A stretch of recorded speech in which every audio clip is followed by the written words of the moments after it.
kehakiman, nah Allah akan menempatkan kita nanti di surga atau di neraka. Nah ini untuk makhluk ciptaan Allah, gitu loh. Jadi kalau bapak kamu ada di surga, berarti bapak kamu ini adalah makhluk. Terus kalau Allahmu di mana? Allah saya itu tidak berada di mana-mana, tidak berada di tempat harus di surga atau di neraka, tidak.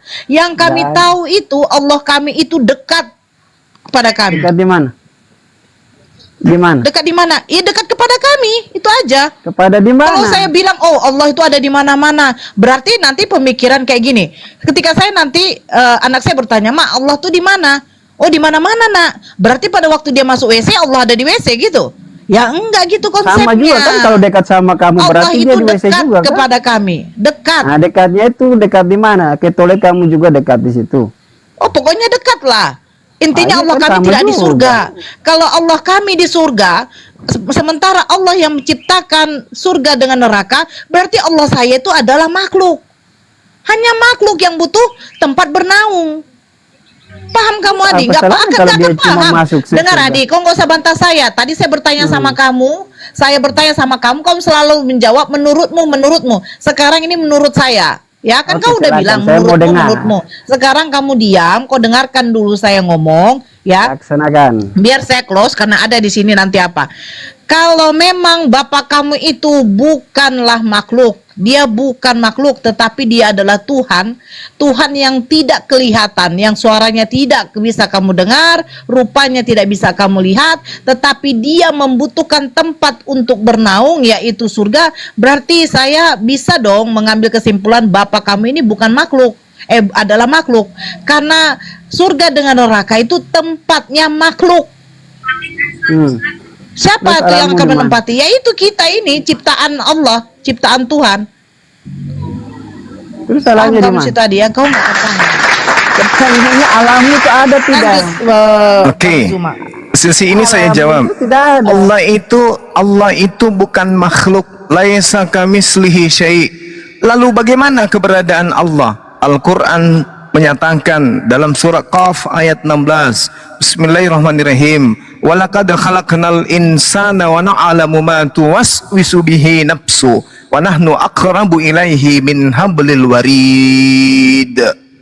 Dan sungguh Allah telah menciptakan, aku telah menciptakan manusia dan mengetahui apa yang dibisikkan oleh hatinya, dan aku lebih dekat kepadanya daripada urat lehernya. Yang kedua, Allah subhanahu wa ta'ala menerangkan dirinya di dalam Al-Quran surah Fussilat ayat 53. Bismillahirrahmanirrahim. Sanurihim ayatina fil afaq wa fi anfusihim hatta yatabayyana lahum annahul haqqa awalam yakfi bi rabbika annahu ala kulli shay'in syahid. Aku akan memperlihatkan kepada mereka tanda-tanda kebesaranku di segenap penjuru alam semesta dan pada tubuh mereka sendiri, pada diri mereka sendiri, sehingga jelaslah bagi mereka bahwa Al-Quran itu adalah benar. Tidak cukupkah bagimu bahwa Tuhanmu menjadi saksi atas segala sesuatu? Jadi Allah subhanahu wa ta'ala itu lebih dekat kepada manusia daripada manusia itu sendiri terhadap dirinya. Kenapa demikian? Jawabannya, manusia memiliki lambung, manusia tak bisa melihat lambung. Manusia punya akal, manusia tidak bisa melihat akalnya. Manusia punya jantung, manusia tidak bisa melihat jantungnya. Manusia punya darah yang mengalir dalam tubuhnya, tapi manusia tidak bisa kemudian melihat darah itu. Namun Allah maha melihat, Allah maha mengetahui. Allah melihat semua unsur yang ada di dalam tubuh manusia, tapi kita tidak mampu melihat diri kita sendiri. Artinya benarlah pengakuan Allah yang mengatakan walaqad khalaqnal insana wa na'lamu ma tuwaswisu bihi nafsu. Aku menciptakan manusia dan mengetahui apa yang dibisikkan oleh hati manusia, dan aku lebih dekat kepada manusia itu daripada urat lehernya sendiri. Makanya mau tanya Bang Juma. Iya, silakan. Di surat Al-A'raf Bang Juma, Yang Ya. Al-A'raf ayat ke-54. Sesungguhnya Oke. Tuhan kami ialah Allah yang telah menciptakan langit dan bumi dalam 6 masa. Lalu dia bersemayam di atas arsy. Itu gimana itu Bang Juma, artinya Bang Juma? Iya, baik. Al-Quran menerangkan bismillahirrahmanirrahim. Wa nada ashabun nar ashabal jannah an afidu alaina minal ma' au mimma razaqakumullah. Qalu innallaha harramahuma alal kafirin. Itu ya? Bukan? Salah. Ayatnya keliru. Al-A'raf ke-54 Bang Juma. Oh, itu bukan 54 ya? Ya, yang 54. Allati Al-A'raf takhir. surat Oke, 7 ya sorry. Bang Juma. Ayat ke-54. Iya, sorry. Saya membacakan ayat keberapa itu? Hal yanzuruna illa ta'wilah. Itu ya? Bukan juga? Bismillahirrahmanirrahim. Inna rabbakumullahu alladhi khalaqas samawati wal ardi fi sittati ayyam summa stawa 'alal arsy yughshil lailan nahar yatlubu hathitha wasyamsa wal qamara wan nujum musakharat bi amri ala lahul khalqa wal amr tabarakallah rabbul alamin. Itu kan? Ya itu Bang, itu Bang. Oke, Masya Allah. Sungguh Tuhanmu adalah Allah yang menciptakan langit dan bumi dalam 6 masa. Lalu dia bertahta di atas arsy. Dia menutupkan malam kepada siang dan mengikutinya dengan cepat. Dia menciptakan matahari, bulan dan bintang tunduk kepada perintahnya. Ingatlah, segala penciptaan dan urusan menjadi haknya. Menjadi Maha Suci Allah, Tuhan seluruh alam. Tabarakallah, Maha Suci Allah, Rabbul Alamin, Tuhan semesta alam. Jadi ayat ini menerangkan bahwasanya Allah itu bertahta di atas arsy. Jadi saya katakan begini, bumi ini Bang, bumi ini dikatakan bahwasanya bumi ini itu ibaratkan seperti kelereng. Langit pertama itu ketika berada di langit pertama, maka melihat bumi itu laksana seperti kelereng. Begitu kita berangkat naik ke atas ke langit kedua, maka melihat langit pertama dan bumi itu seperti kelereng. Begitu kemudian kita naik ke langit ketiga, digabungkan antara langit kedua, langit pertama dan bumi, itu dilihat seperti kelereng. Naik lagi ke langit keempat, langit ketiga itu dipandang, dan langit kedua, ketiga, kedua, ke satu dan juga bumi itu seperti kelereng. Naik lagi ke atas, di atas langit kelima, menatap ke bawah ke langit keempat, ketiga, kedua, satu, itu seperti kelereng. Naik lagi ke langit keenam, menatap langit kelima, keempat, ketiga, kedua, ke satu dan bumi itu seperti kelereng, seperti koin. Naik ke langit ketujuh memandang kembali ke bawah ke langit keenam, lima, empat, tiga, dua, satu, itu semua seperti koin, seperti kelereng. Lalu kemudian naik lagi di atasnya langit ketujuh, ada yang disebut Siratul Muntaha. Ketika di atas Siratul Muntaha, langit ketujuh, enam, lima, empat, dua, tiga, dua, satu, bumi itu seperti kelereng.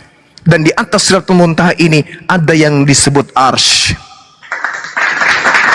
Di atas arsy, di arsy melihat Siratul Muntaha, melihat langit ketujuh, melihat langit keenam, melihat kelima, kelima, keempat, ketiga, kedua, ke satu, dan bumi, menatap semua itu dari Siratul Muntaha. Semuanya ini itu hanya seperti koin besarnya. Dan di atas arsy, arsy itu artinya singgasana. Ada yang disebut tahta. Tahta yang dimaksud di sini adalah, kalau di kerajaan, arsy itu tempat meletakkan kaki seorang raja. Itulah yang disebut arsy. Jadi arsy ini bagi Tuhan itu hanya pijakan saja. Dan pijakan arsy itu hanya untuk kaki. Kaki dalam arti kata laisa kamitslihi syai', tidak serupa dengan makhluk. Itu istawa, artinya Tuhan itu kemudian di atas dari segala-galanya. Jadi kalau bumi aja dipandang dari langit ketujuh, langit pertama seperti koin, berarti bumi di atas Siratul Muntaha itu hanya sebutir debu. Lalu bagaimana Tuhan yang maha besar, yang maha besar muncul menjadi bayi di bumi. Siapa yang mengatasi? Makanya di dalam 2 Tawarik dikatakan apa? Benarkah Tuhan akan diam bersama manusia di atas bumi? Sesungguhnya langit, bahkan langit yang menaungi seluruh langit, tidak dapat memuat engkau, apalagi rahim Maria. Itu Al-Quran menjelaskan seperti itu. Jadi tidak mungkin kemudian ketika dikatakan Allah itu bertahta di atas arsy, arsy itu bagaimana besarnya, sedangkan langit aja, langit pertama memandang bumi, bumi hanya seperti koin kecil. Bisa dibayangkan langit pertama, kedua, ketiga, keempat, kelima, keenam, ketujuh, di atasnya lagi ada Sidratul Muntaha, di atasnya lagi ada arsy, dan di situ tidak ada lagi di atasnya. Dialah yang maha tinggi, bertahta di atas tanah. Jadi betapa besarnya pencipta alam semesta itu. Lalu kemudian kita ini sombong untuk tidak menyembah kepadanya, malah menyembah kepada sesama kita, makhluk yang melata di bumi. Tuhan yang maha besar itu turun ke dalam rahim manusia ada hal yang mustahil. Kalau Tuhan turun menjadi makhluk, lalu alam semesta ini yang menjaganya siapa?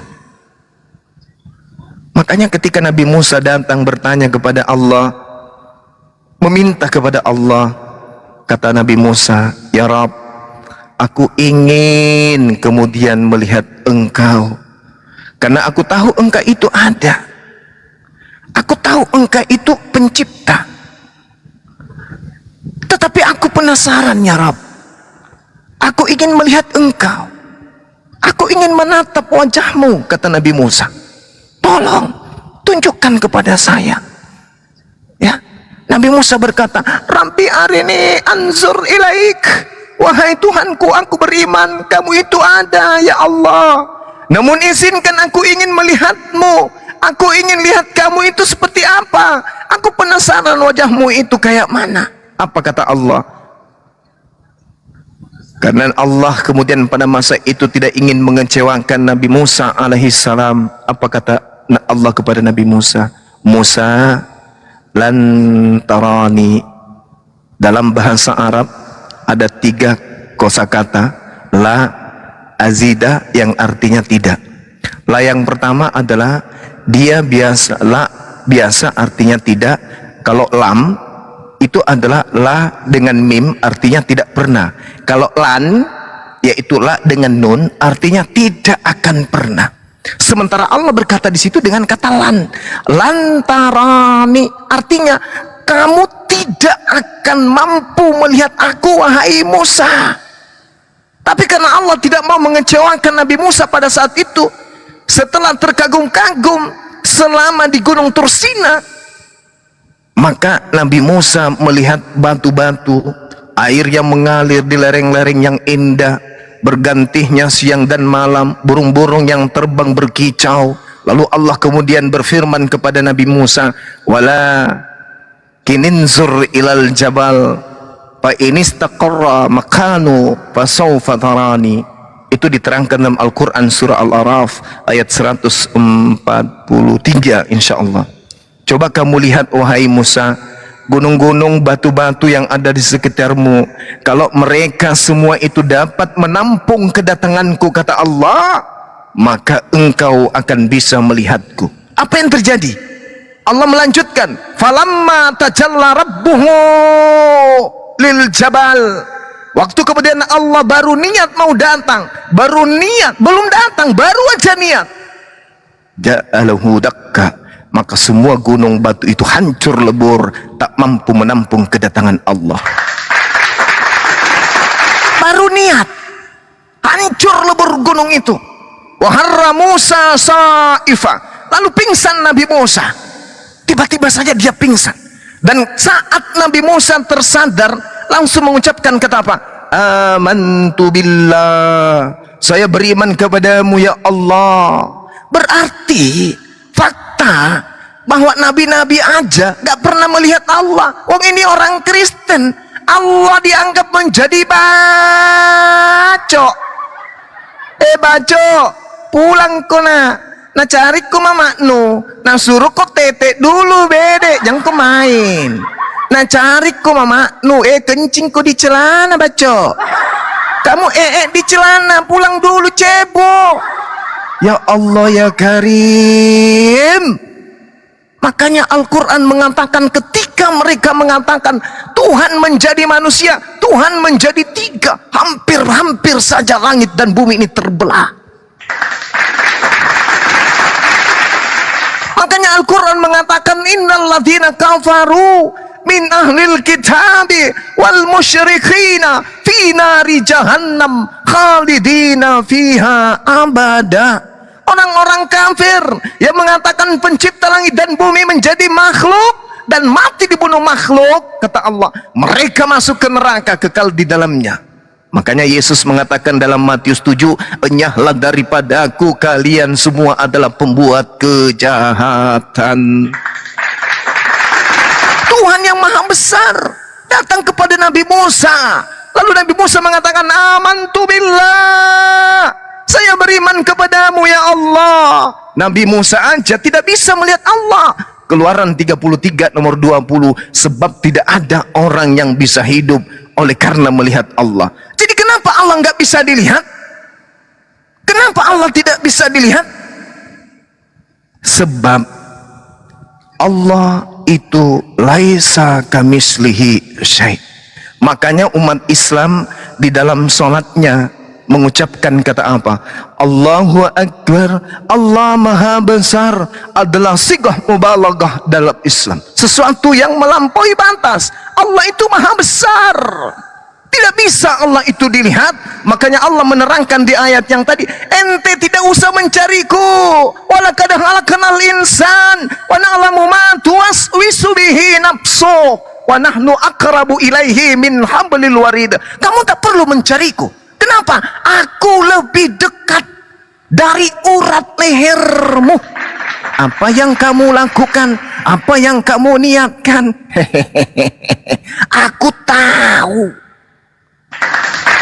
Tak usah kau mencariku. Aku yang menciptakan kamu, aku yang mengsetting kamu, aku yang menyimpan bulu-bulumu, aku yang mengatur bulu hidungmu, aku yang mengatur pendengaranmu, aku yang menyimpan pita suaramu, aku yang mengatur pergerakan makanan yang ada di lambungmu. Kamu nggak usah mencari aku. Ngapain kau cari aku? Mau mati? Nabi Musa aja minta, ya Rab. Tapi Allah mengatakan apa? Lantarani, kamu tidak akan mampu melihatku. Keluaran 33 nomor 20, Yohanes 7 nomor Yohanes 5 nomor 37. Jelas itu. Yesus menerangkan.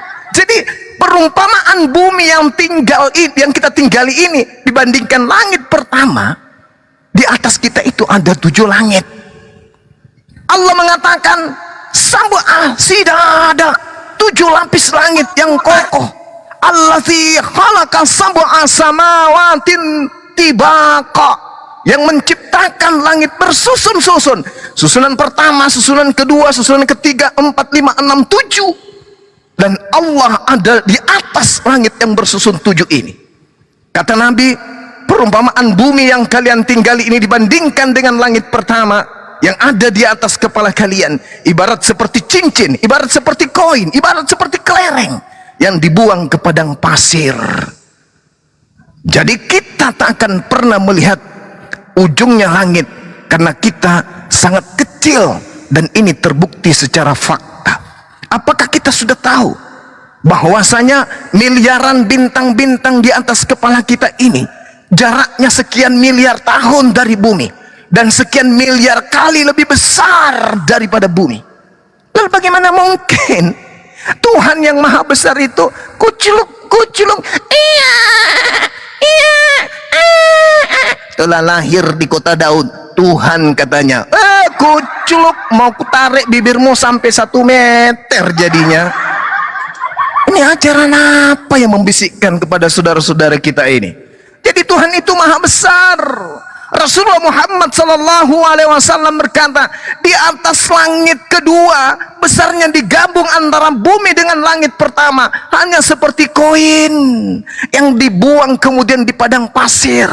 Begitu juga langit ketiga, ketika digabungkan kemudian dengan langit kedua, dengan langit pertama, dengan bumi, ketika digabungkan, kata Rasulullah, dipandang dari langit keempat itu hanya sebesar cincin. Itu pun cincinnya Bang Emrus, kecil, cilek. Lalu bagaimana mungkin Tuhan itu datang kemudian menjadi bayi? Itu tidak akan mungkin. Nah, kalau Anda bertanya seperti itu, maka kami umat Islam menyatakan begini. Kata wasi'a kursiyus samawati wal ard itu adalah pijakan kakinya saja sudah menutupi Sidratul Muntaha. Berarti pijakan kaki Tuhan itu menutupi seluruh 7 langit dan bumi ini. Jadi kita mustahil bisa melihat Allah karena begitu besarnya. Lalu nanti dibayangkan, oh dia punya kaki raksasa. Tidak. Laisa kamislihi syai'. Tuhan hanya memberikan pengertian kepada kita bahwa untuk manusia bergerak, untuk manusia mengetahui apa yang terjadi di belakang sana, untuk agar manusia tahu apa yang terjadi di kampung sana, maka Tuhan memberinya satu alat bernama kaki untuk mengetahui itu. Tuhan tidak perlu alat untuk bergerak untuk mengetahui apa yang ada di seberang sana, karena Tuhan maha mengetahui. Berarti kaki bagi Tuhan tidak sama seperti makhluk. Makanya di dalam Yeremia 10 nomor 6, pencipta alam semesta, laisa kamislihi syai', tidak serupa dengan manusia. Lalu bagaimana cara kita berhubungan dengan Allah yang maha besar ini? Di Islam itu sederhana. Allah, nama Tuhan itu, yang menyembah selain Allah itu namanya kufur, menyekutukan Allah dengan makhluknya berupa manusia, berupa roh, merpati, atau apapun itu. Jadi untuk berhubungan dengan esensi yang maha besar di dalam Islam, meskipun Allah itu tidak kelihatan, maka umat Islam bisa merasakan keberadaannya dengan hanya ada satu. Apa itu? Mereka menyebutnya dengan ibadah. Dengan ibadah inilah cara hamba untuk berhubungan dengan esensi yang maha besar itu. Bukan dengan cara memplototin, Tuhan kita sudah lahir halilintar, Tuhan kita sudah digantung di pohon, haleluya, Tuhan kita sudah keluar dari kuburan. Meong. Apa? Rusak otak ente. Jadi cara berhubungan dengan pencipta alam semesta ini itu dengan cara ibadah. Yesus berhubungan dengan Bapa dengan cara ibadah. Maju, lalu sujud, mengangkat tangan, lalu berucap, Bapa, ente elheng ente. Tak ada kekuatan selain daripada Engkau. Cawan ini boleh berlalu, tapi bukan atas kehendakku, tapi atas kehendakmu. Ibadah. Jadi ibadah itu harus hanya kepada Allah, bukan kepada yang lain, kepada yang maha besar. Dan inilah yang ada di dalam Islam, Bung. Allah itu jangan dicari. Walaqad khalaqnal insana wa na'lamu ma tuwaswisu bihi nafsu wa nahnu aqrabu ilaihi min hablil warid. Aku Tuhanmu lebih dekat dari urat lehermu. Jadi ngapain kau cari-cari aku? Aku harus datang di palungan, aku harus ada di kandang binatang, aku harus sekolah di bait suci, SD, SMP, SMA dapat ijazah lalu disebut rabi. Habis itu aku diangkat di atas pohon, dipantek, tusuk lambung saya, habis itu bangkit. Roma 10 nomor 9, barang siapa yang berkata dengan mulutnya Yesus yang disalibkan itu adalah Tuhan, maka dia akan diselamatkan. Ayo ente dapat pelajaran itu dari mana? Roma 14 nomor 9, untuk itulah Yesus mati, agar ia bangkit, agar dia menjadi Tuhan bagi orang Kristen. Cak bom. Yang ngajarin itu adalah orang Farisi, bukan Yesus. Yesus mengatakan, Tuhan yang mengutus aku. Kamu tidak bisa, kamu tidak pernah, kamu tidak akan melihat makhluknya, dan suaranya pun tidak bisa kau dengarkan. Loh, Yesus sudah ada, dilihat, didengarkan, dibunuh, berarti dia bukan Tuhan, Cak Ayu. Otak ente itu pensiun dari sejak kapan? Ada tadi pernyataan Ukhti Nora yang menarik, dan juga pernyataan daripada host kita Bang Dalbo. Udah berapa lama otak kamu itu sakit? Hah? Udah berapa lama otak kamu itu terjangkit penyakit panu sampai Anda tidak bisa membedakan antara makhluk dan khalik? Jadi begitu saudaraku, dalam Islam itu tak ada kaidah, oh Tuhan bertata di arsy, berarti Tuhan itu makhluk. No, tidak bisa. Allah maha besar, dia maha hidup. Yang kita lihat di sini adalah kehidupan. Makhluk itu duduk, berjalan, baring, makan, minum, itu hidup. Tanpa melakukan itu mati. Coba kalau sekiranya kita sesaman dengan Yesus, kita ambil lakban, kita lakban hidungnya dan mulutnya, mati enggak dia? Mati. Mati dia. Mati dia. Kalau itu terjadi kepada Yesus, mati. Kenapa? Karena dia bukan Tuhan, dia manusia. Yesaya 32 nomor 39. Al-Quran surah Al-Baqarah yang kami sebut surah Yasin. Allahu la ilaha illa huwal hayyul qayyum la ta'khudhuhu sinatun wa la naum. Yesaya 30 ulangan 32 nomor 39. Akulah Tuhan yang menghidupkan, yang mematikan.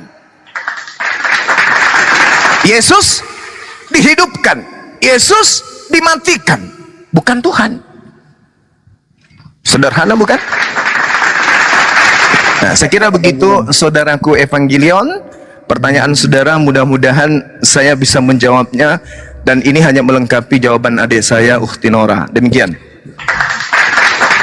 Saya pamit ibadah dulu, Bang. Oh, ibadah, silakan. Iya, iya, saya sholat zuhur dulu. Ada guru saya di sini, Bibel Berjalan, Uhi Sugi, dan juga teman-teman yang lain. Silakan. Subhanakallahumma bihamdi, asyhadu an la ilaha illa anta astaghfiruka wa atubu ilaih. Salam tauhid.